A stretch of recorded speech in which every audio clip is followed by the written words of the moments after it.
Sekolah tatap muka di Kota Palembang, Sumatera Selatan masih ditunda. Namun pemerintah Kota Palembang tetap memastikan sekolah siap membuka belajar tatap muka dengan menerapkan protokol kesehatan.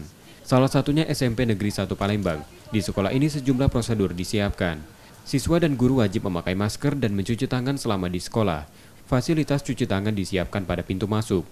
Pihak sekolah juga membatasi kapasitas kelas maksimal 50% dengan siswa hadir bergilir. Wakil Wali Kota Palembang menegaskan, pembelajaran tatap muka mungkin dibuka jika Palembang masuk zona kuning atau hijau.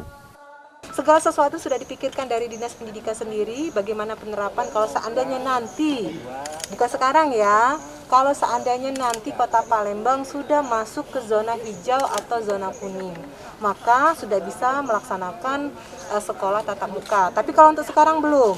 Cuman kan kita optimis karena vaksin Sinovac sudah mulai diberikan ya, tahap pertama sudah mulai diberikan dan insya Allah di tahun 2021 ini mungkin seluruhnya selesai. SMP Negeri 1 Palembang. Dalam survei terakhir, 85% orang tua siswa belum mengizinkan belajar tatap muka di sekolah. Belajar masih dilakukan secara daring. Rizky Nurmizan, Kompas TV, Palembang.